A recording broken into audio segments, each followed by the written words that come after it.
Well, hello everybody and welcome to Lunch Break Live, real talk about obesity, food addiction, recovery, and what's really eating you. I am Carrie Dela Cruz here with you again today to talk about decision fatigue. Decision fatigue. So before I get into that, I want to check in with all of you guys to see how you're doing. You know, we've been spending a lot of time together for the past maybe 3 months, and I want to get a sense, maybe put my finger on the pulse to see, thumbs up, smiley faces, happy faces, sad faces, hearts, whatever. How are you guys doing? How are you feeling as a result of joining me for the show? Are you finding that you're able to gain some tools to add to your recovery toolbox that you're actually using? Are you finding that you're more aware of yourself and your crap, so that you can actually own it and choose whether you want to change it? How do you guys feel about everything? I'm seeing lots of hearts and thumbs up floating by. That makes me super happy. I know that in talking to my mom, I'm so glad you're here, Melissa. I know that in talking to my mom yesterday, she said, honey, I'm listening to you and I am learning things about myself that I, wasn't willing to admit or didn't know or didn't like to think, and I think that takes a lot of courage. And I am seeing that in you, by the way, Mom. I am seeing evidence of courage that I may not ever have quite seen in this way. So I'm really encouraged by you. I'm really excited about the things that you're doing in your life to live a life of recovery, which of course is about serenity and joyfulness. And that's really what this is all about. I think a lot of us focus on misery or unhappiness or the things that are wrong or the problems that we have to solve. And, it's less and less frequent that we actually get to look at reasons to be joyful, reasons to be happy, or they're fleeting and they're few and far between. So this show makes me happy, and I hope it makes you guys happy. It is a reason for me to be happy. So I'm just going to put that out there. Who else is here? Oh my gosh, I'm seeing lots and lots of faces pop up. Makes me super happy. So Hope, I see you out there. All right.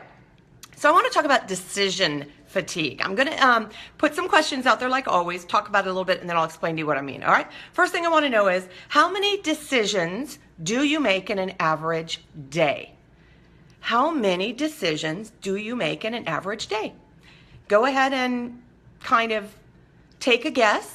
And then I want you to add 1 because I'm asking you to make a decision right now. So whatever that number was, add 1 to it because I'm asking you to make a decision right now about how many decisions you make in a day. Throw it out there for me.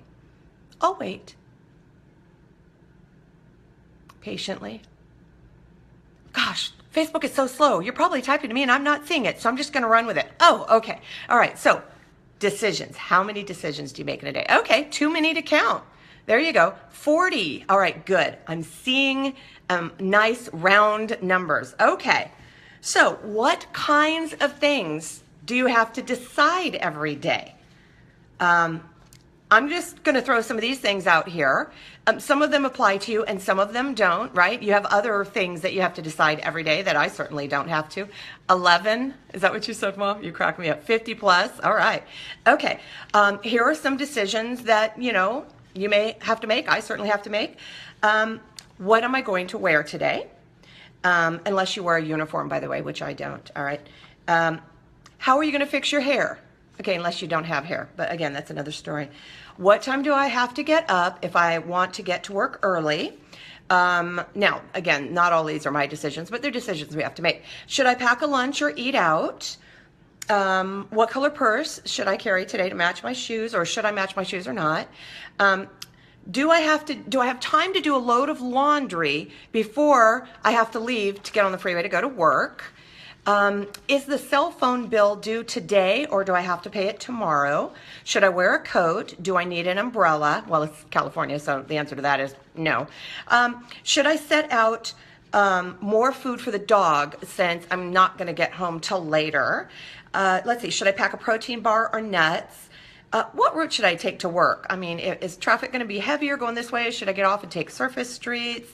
What time do I have to leave if I want to get to work on time? You know what, should I mention this or that to my coworkers? You know what, I'm exhausted just talking about some of the random decisions that, we have to make every day. it's exhausting, isn't it? I mean, don't you agree? Some of the stuff we have to decide every day. Do you agree that it's kind of exhausting? Yeah, I'm seeing like hearts and thumbs up and stuff like that. And I mean, these kinds of decisions do not even take into account, the kinds of decisions that you have to make in your car, which is, especially if there's heavy traffic like there was for me this morning. I found myself absolutely exhausted by the time I got to work because of the freeway, because I was faced with decisions that I do not ordinarily have to make because the driving conditions were vastly different. For starters, I had heavy duty fog this morning for half of my drive, so I couldn't really see very well, which was really hairy, okay? So I was making decisions that I do not ordinarily have to make, and when it's stop and go traffic or when people are driving erratically, thanks to the supermoon that we had yesterday or whatever it is, okay? Those decisions can be taxing, and the longer I'm on the freeway in bumper-to-bumper traffic, the more compounded and exhausting the decisions are because, quite simply, I have to make more decisions.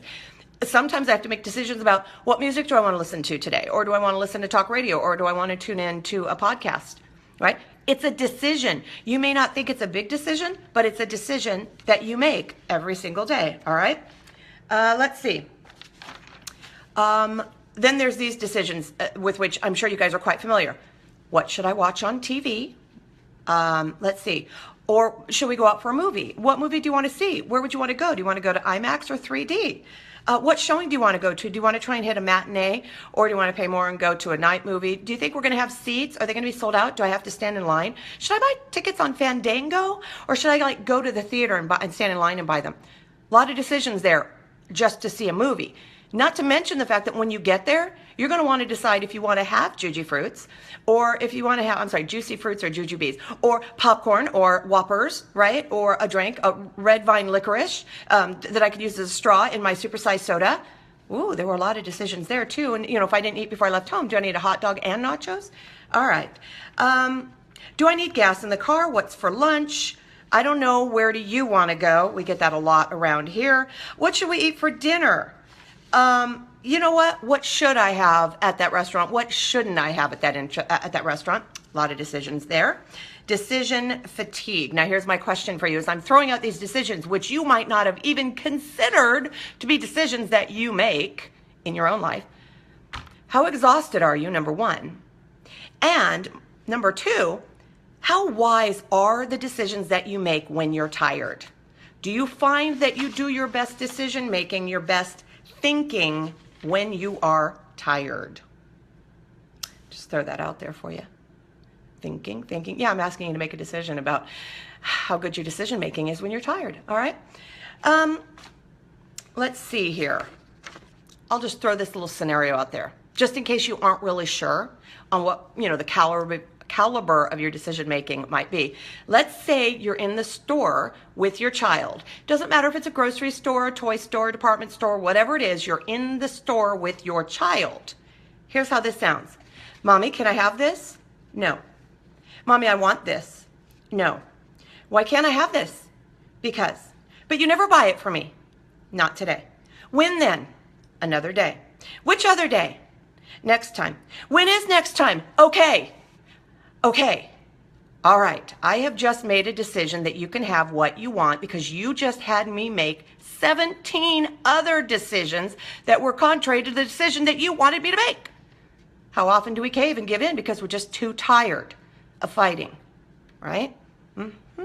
Was that a wise decision or a fatigued decision? All right, rush hour traffic. I'm exhausted, right? I'm going to get home later than usual. What's for dinner? I don't know. I don't want to cook. I'm just so tired. Maybe you should drop by fast food on the way home and pick something up. Oh, okay. Well, what do you think you want from there? Oh, just get me the usual. All right. Oh, there's a McDonald's. I'll just pop in there. I'm exhausted. Did I make my best decision making there? I don't have time to cook, which means what? I don't have time to eat healthy, which means I'm going to go for convenience, which means, guess what? I'm probably going to have fries with that because it's much cheaper if I have fries with my combo, right? That's the kind of decision making you make when you're tired. Now, this whole idea came from Steve Jobs from Apple fame.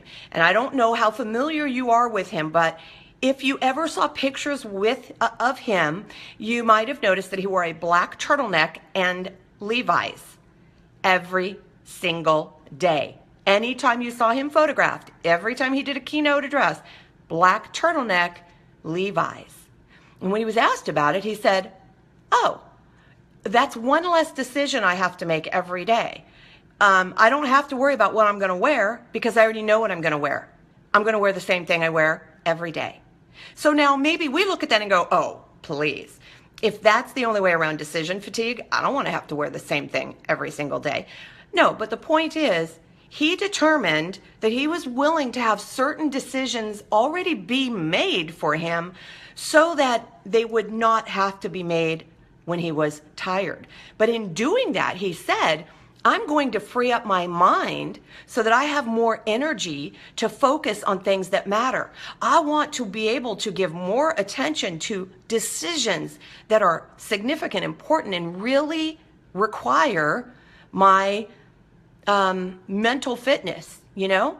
So he called it decision fatigue. What decisions can I pre-make and get out of the way so that I will have more energy to make more important decisions when they need to be made? It's a pretty simple concept, but one that maybe you might not have ever thought of before, right? Okay. It's called pre-deciding.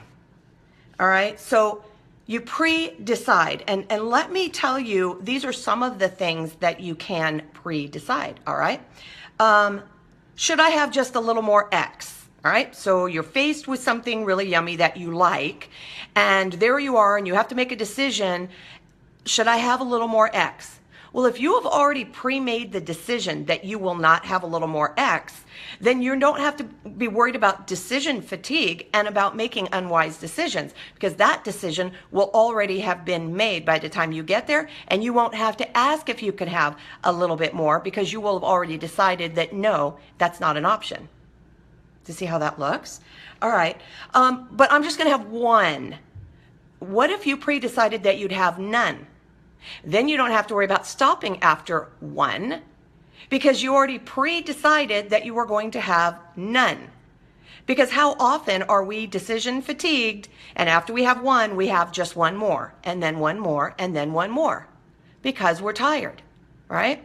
But if we decided we were going to have none, we don't have to worry about it. Okay, likewise, if you want to say, I'll decide I'll have just one and I'm going to pre-decide it, well, I'm pretty sure you're going to have to stick with that decision. Otherwise, you're going to have to redecide, right? And is that really the best way to use your limited, energies that is already being tasked by all of these other things that are beyond your control? The freeway, right? The kids, your coworkers, the weather, things that are beyond your control. What can you pre-decide in your life? Can you pre-decide your menu for the week? Can you pre-decide what you'll eat and how much you'll eat? Can you pre-decide what you'll have whenever you go to this restaurant or that restaurant or the other restaurant? Can you pre-decide so that you're not sitting there going, what looks good today? I haven't had this in a really long time. That sounds good. Because the more you look at the pictures, the better everything sounds. But if you've already predetermined what you're going to have, then you're not going to get fatigued by a decision that's already been made. Do you see what I'm saying? All right. How about this one? I know I said I'd cut down, but it's really a 2-glass of wine night. No, it's not. Not if you decided it's a 1 glass of wine night, always, every night, or a no glass of wine night.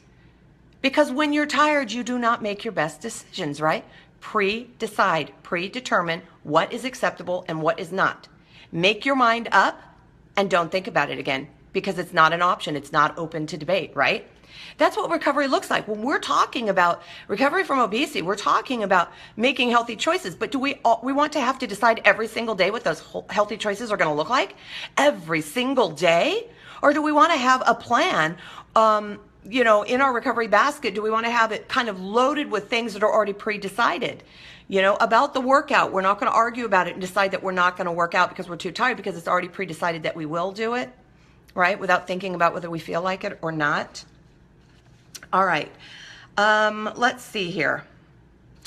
Basically, decisions that are made on the fly, under pressure, I think we all agree they tend to be less wise decisions, right? When we're tired, when we're pressed, when we're pushed, When we're sick of making the same decision over and over and over, right? I'm sick of deciding. I don't know. Where do you want to go? I'm tired of deciding. Well, I know I'm driving, but okay, I'll just be the driver and you decide where you want to go eat. I don't know. I don't know. Do you know how often people around here, okay, every day, I'll just give you the answer right now because I don't want to have to decide. They walk around going, what do you want to have to eat today? What do you want to have for lunch? What do you want to do? Where do you want to go? What shall I have? All, like for an hour. That's the discussion. That's the energy as the menu gets passed around, you know? And even if they decide, well, I'll just have the usual, they've still had to put energy behind it and brain energy because instead of going, look, whenever we go here, this is what I'm going to want to have, period, end of conversation. But every day the energy goes into what will we have for lunch? And I guarantee you all of those people go home and say, what do you want to have for dinner? So when you're focusing on food and putting your energy and you're deciding your decision energy into what you're going to eat, and you're tired because of all of the other decisions that you had to make, how wise are your decisions going to be about the food that you eat? I'm guessing not very. I'm guessing that when you go to the movies, after you've had to decide what movie to see and what theater you're going to go to and whether it's going to be IMAX or 3D and whether you're going to buy your tickets at Fandango and whether you're going to stand in line and what showing you were going to go to, I'm pretty sure that by the time you got to the snack line, the popcorn smelled great, and of course you're going to go with the bigger one. The drink, the never-ending bottom that fits the cup holder perfectly, absolutely you're going to go for that. And of course you're going to need something sweet because you've had something salty, and it's, right? And ooh, that looks good. And ooh, those Whoppers look good, or those Goobers, or those, ooh, those look really yummy. Okay? All bets are off, right? I'm tired. I already had to make all those other decisions before I ever got to the snack bar. So now the decisions I'm going to make here are not going to be wise or healthy. I guarantee you. And that is why you pre-decide, nope, I will not have anything when I go to the movie except a really good time at the movie. All right? You decide that before you ever set foot through the door. All right. Now I'm going to bring it home. It's the holidays, isn't it, people? We just passed Halloween, a candy holiday, didn't we? And we are rapidly approaching in the United States Thanksgiving, which everyone knows is all about gluttony and stuffing yourself like the turkey and eating things that you don't get to eat, you know, ordinarily. And a lot of you have predetermined that you'll have a little of everything, whatever everything is when you go, you know, to your aunt's house or your mom's house or whatever, or when you cook, you'll have a little of everything. You're like, see, I made that decision. Oh, really? So you're going to have the potatoes, and you're going to have the stuffing, you're going to have the gravy, and you're going to have the rolls, and you're going to have every other carb on the table, and you're going to have one. But then, of course, you're going to have one of every slice of pie with a little bit of whipped cream on this one, but you want ice cream on that one, right? So you think that you've pre-decided that you're going to have a little bit of everything? I've got news for you.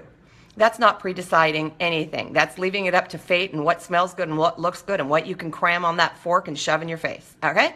So I would suggest that you pre-decide before you ever go what you're going to do for a healthy choice. You're not going to say that because it's the holiday, you can, you know, I don't do this every day, I can just. Because by the time you're done just doing that, you're going to be so exhausted. You're going to be so exhausted from the tryptophan in the turkey that you're going to make even less wise decisions, okay? And you're going to be so run down and worn out from having to spend time with a family that you may not spend a lot of time with and you may disagree with, and they're probably going to talk about the politics of the day, even though we're told not to do that. Okay, you're going to be exhausted. You are going to be picking at everything on your plate and going back for more servings without even thinking about it. So you need to pre-decide. Don't decide when you get there. Decide before you go. I'm just saying. Decide now whether you're going to have fudge or not. My vote is no. My vote is no fudge. My vote is no, you're not going to have the Christmas cookies or the gingerbread men or any of the things that always seem to accompany. I've already decided not an option for me to have my daughter's Hannah banana bread, you know, or her pumpkin bread, or any of the wonderful baked goods that she makes every year for her coworkers and the people that she loves. And then I am not going to even scoop a finger out of the bowl. And then I'm not going to go into the frosting can that's in the refrigerator. No. That's already been pre-decided. It's not an option. It's on my list. No, not going to happen, all right? But if I waited until she had it, you know, going and I smelled the pumpkin spice and I smelled the frosting, if I waited until then to make a decision, I guarantee you my decision would not be a wise one. Decide now whether you're going to treat yourself during the holidays or if that treating is really punishing yourself. Decide that now. Don't wait until it's upon you and all of your senses are on high alert because you can smell the pumpkin spice and you can smell the stuff cooking and you can just feel it and it's tantalizing and it's sticky and gooey and oh my gosh. Do not wait until then to make your decision because it's not going to be a good choice. So decide now what is a no. Decide what the no is now. So you won't have to say no later because the decision will already have been made, right? Decide what is a yes, because life does have yeses, you know. Decide what is a yes with food, with activities, with exercises. Decide now what is going to be a yes in terms of what you're going to commit to. Because for the holidays, we always want to overcommit, especially if we're people pleasers and yesers. Right? And if we want to be loved, yes, I'll do that. Yes, I'll do that. Oh, I'll do that. I'll sign up and I'll do that. And we overload our non-food plate with exhausting things and we overcommit ourselves because we want people to like us or because we don't do it all the time or we should and ought to do it in order to fully celebrate the holidays. And if we don't, we're going to let everybody down. Decide now what you will and won't be doing. Decide now what matters most. And if you decide that you're going to have a rather full plate of activities and things that you must do, then also decide what's not going to go on that plate because there's no room. Decide that now. Okay? So does this make sense to you guys? What do you think? Do you like the whole idea of eliminating decision fatigue by pre-deciding? All right. Let's see what time it is. It's that time. It's like the magic hour. So I'm going to look real quick. I saw lots of stuff flying by. I'm just going to look really quick at what you guys are talking about, and then I'm going to let you go as ever. Hey, Mark!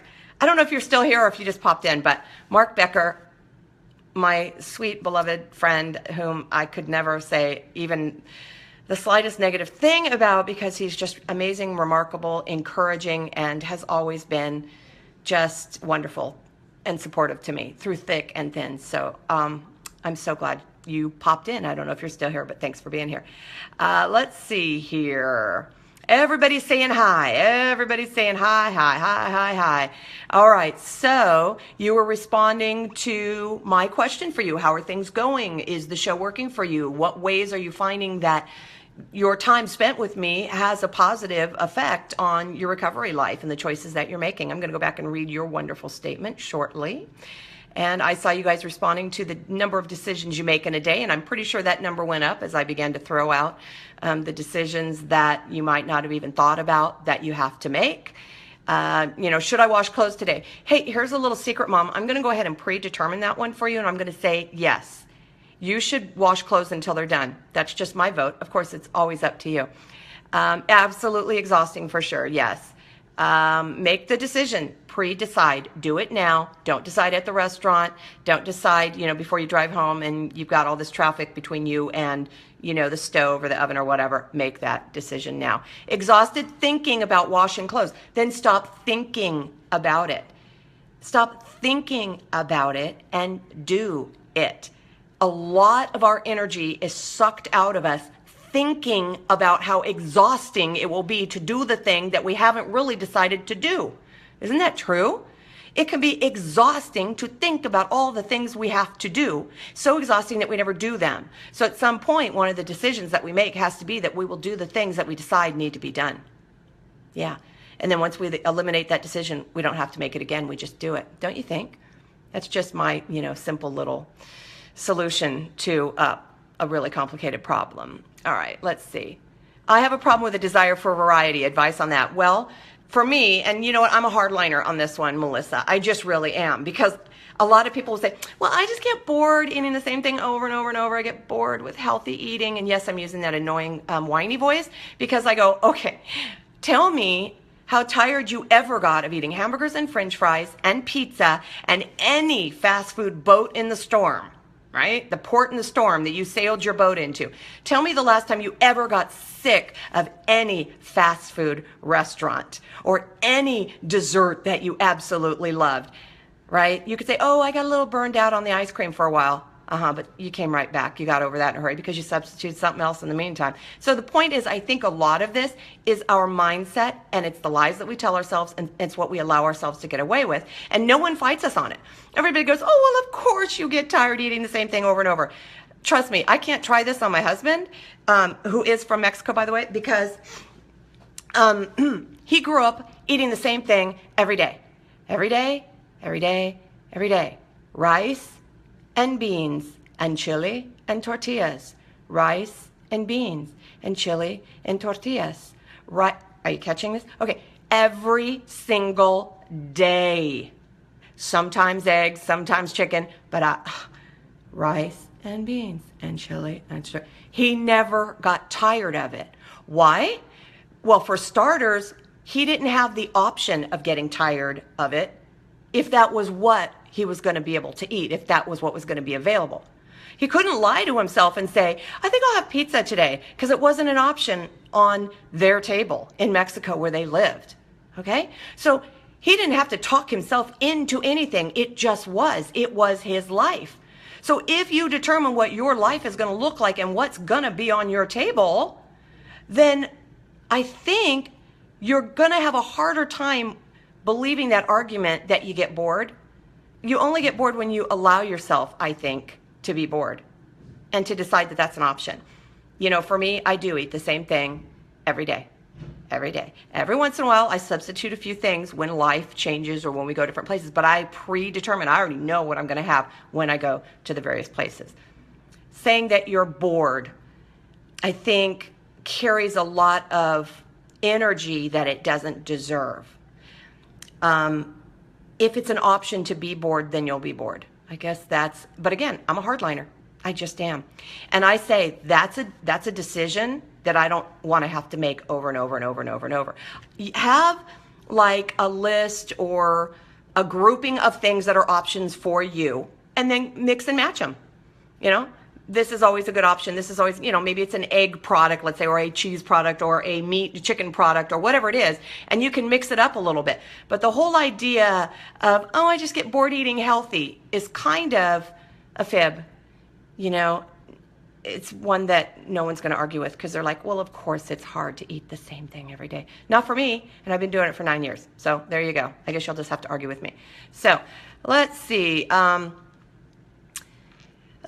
Hope is saying, see, she goes online, looks at the menu, changes her mind several times. It's very exhausting, and then you end up ordering something you didn't really want. Why? Because you were tired by the time you made the decision. You got to predetermine these things. You got to pre-decide. Know what works for you, know what doesn't, and don't entertain the things that don't work for you. And decide that your decision is going to be met with, in other words, you're going to accept the decision you make. So you say, it turns out to be not what I wanted. Well, that's because you didn't decide it was going to be what you wanted. See, a lot of this is treating ourselves, parenting ourselves like we would kids. Setting the expectation level, setting the table for success, literally, where, it's not so much saying you're going to like it because I say you're going to like it. No, we're not saying that. But we're saying we're setting the table for success. We're saying I'm going to make a wise and healthy choice before I'm fatigued. And the fact that I'm making a wise choice is what's going to make me happy or joyful or, living in recovery. So that's what I would say anyway. Let's see here. Busted. Yes, you are, Mama. All right. Let's see. Yeah, Thanksgiving statement. Yeah, I'm just going to have a little of everything. Battery dying. I lost Eric. Spare battery. Came back. All right, guys. So listen, I'm going to let the rest of these, thank you, Betsy. I really, really appreciate it. And it's hot in my office all of a sudden. Woo! Must be having a hot flash here. So I will talk to you, Melissa, offline when I have the time to give it more thought and actually type out my answer a little bit better, because I've gone long. I am really hot, you guys.